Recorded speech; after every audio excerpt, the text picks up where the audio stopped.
All I want for Christmas is my dog not to leave me presents under the Christmas tree. So today we're going to be talking about poop bags. Have you ever you have opinions? Whoever would have thought you have opinions on plastic that you wrap around fecal matter for your pets, and I have a strong opinion about poop bags. Is this what adulting is? Hashtag dog mom life. Give my husband the dog jag t-shirt.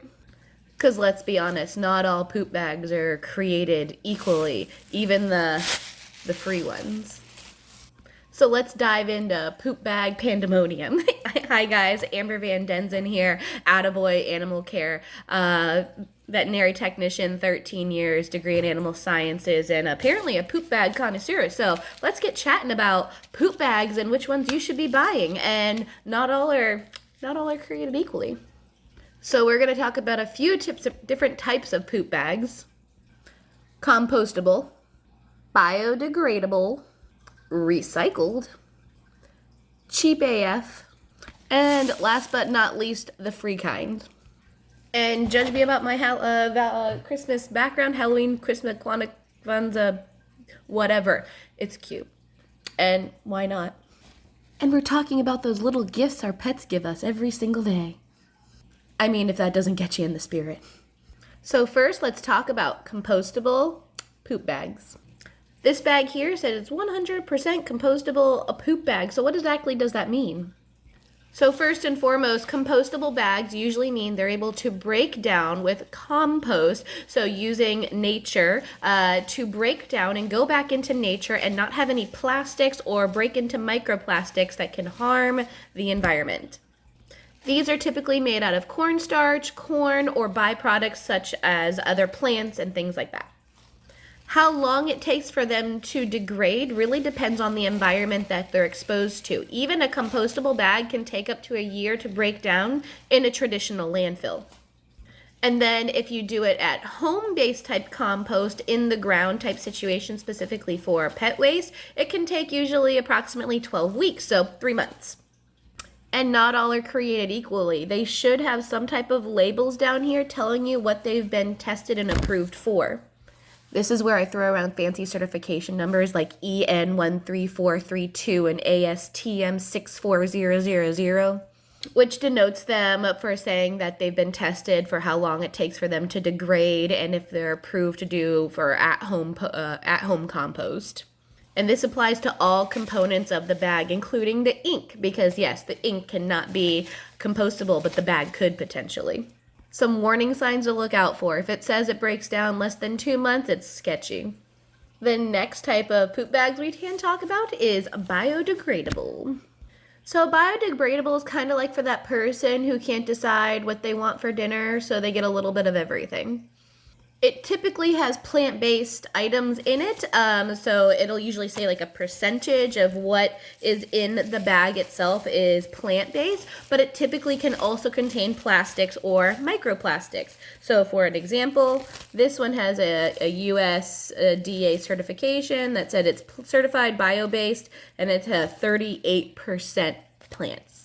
The positives of biodegradable is it does break down quicker than your traditional cheap plastic poop bags, which we'll talk about later. The concept of biodegradable, the title it has to hit is basically it will break down back into nature within a reasonable amount of time.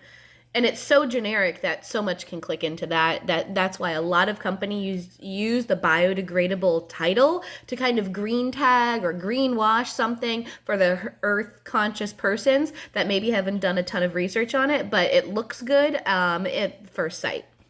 Some of these bags can take up to 3+ years to actually decompose into nature and can contain microplastics that go back into our environment. So better than cheap, but not so great as compostable.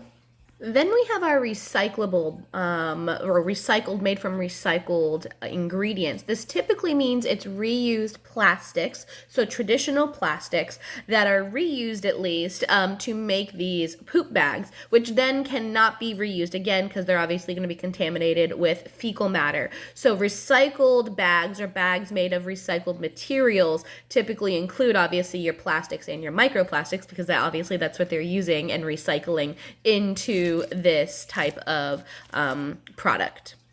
Now, the downsides to compostable and biodegradables is because they are made of plant-based products and not plastics. They have more of think of it more of a loosely woven fabric versus a tightly woven fabric.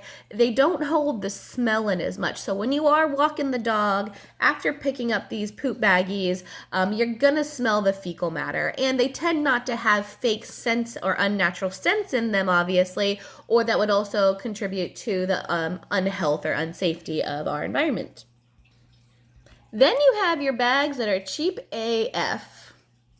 These plastic bags are the most common poop bags that you find on the market. They're typically made of polyethylene, which is our most common type of plastic. They hold in the smell really well, and they tend to be very durable, just depending on the thickness of the plastic that the company that makes them creates it. Now, a lot of these baggies come in a green color to make them look eco-friendly, but they're not. These bags can typically take up to 450 years to decompose in our earth, so about 5 generations of humans, or about 38 generations of dogs, which is just insane. Considering the average person uses about 2 poop bags per dog per day, you could be using upwards of 750-ish bags a year per dog.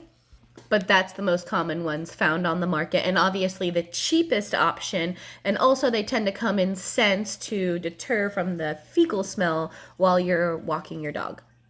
And then, of course, we have our cheap option, as our Floridians call it, the Publix bag, whether it's a Walmart bag, Walgreens bag, or insert company here name bag. And even these are not created equally because certain stores of these break a lot easier than others. But the downsides to using your grocery bags as fecal pickup, whether for kitty litter or for your dog's walk down the street, is the following. Plastic bags, again, when we were talking about tightly woven cloths versus loosely woven cloths, plastics are the same way. These are meant for typically one-time uses. So because of that, this plastics have a much thinner material and are created a much thinner way microscopically. And because of that, don't hold in bacteria. They don't hold in bacteria. So when you're putting this on your hand to pick up the fecal matter, you might as well just be touching the fecal matter with your hand because that fecal bacteria is going pretty much right through this plastic onto your hand. So you're going to pick up that junk and then wipe your face or touch your body, and you're just getting fecal matter bacteria all over your body. Versus any type of poop bag that you purchase has a more tightly woven than this plastic that is intended to keep in bacteria for a short amount of term at least, to not get on your hands. And yes, even if you double up on these, you're still probably touching poop. So unless you want that pink eye, I would not recommend using those Publix bags, even if they're free.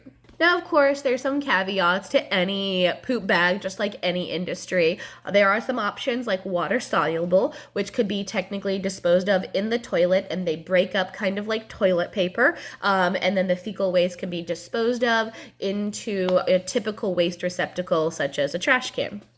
Compostable may not be for everybody, and not everybody accepts or has composting sites or doesn't want one at their home, or there's not one at a county-wide level that accepts pet waste, because a lot of times if your pet is not up to date on your parasitic or internal parasites care, it could contribute to a high parasite load in that area, such as your soil. And some parasites or viruses can live in the soil for years, such as parvovirus. Especially in Florida, we have the perfect temperature and moisture levels that parvovirus can actually live in the soil for years. So walking your dog down the street or taking them to the doggo park, which has a high pet load, high probability that parvovirus and other bad parasites and protozoas could be living in the soil. So using compost for pet waste could contribute to that soil having those things in it if your pets aren't up to date on proper internal parasite care or carrying viruses. But here, let me do the work paper mathematical equations for you for a traditional plastic-based 450-year time that it takes to dispose of itself. They cost about 3 cents a bag on average. For the biodegradable, so the ones that take years to potentially decompose, so much quicker than 450 years, cost about 4 cents a bag. For your compostable, you cost about 9 to 10 cents per bag, so 3 times the cost of a traditional or even biodegradable. And then your water soluble, which tends to be much smaller bags, so if you're a big dog type family, probably you're going to use multiples of them. And if you have a dog that has loose watery stools, you're going to have to use multiple of them as well. They cost near 30 cents a bag, and you may be using 2 to 3 of them per fecal matter waste, depending on the softness level or the quantity that your pet produces waste-wise. But a great option if you're not near a trash can and you only have access to water, and you can't throw them in water sources such as rivers and contaminate them with fecal matter. Ideally, it's meant to be disposed of in people's toilet situations. So again, 3 cents for the cheapest, 4 cents for a couple years, 9 to 10 cents for compostable if you want to go that route, and over 30 cents per bag for water soluble. And of course, your grocery bags are free, but just as bad as the 450 year. They have holes in them, microscopic holes, fecal matter, gross. So next time you go to purchase your bags, think about where they're coming from and how long they're going to last on this earth, even over 38 dog lifespans or many, many human lifespans. I hope to talk to you guys soon. If you have any questions, feel free to reach back out. Which type of bags do you use, and which kind of bags do you want to switch to? Talk to you guys later. And remember, happy pets, happy people. Bye-bye.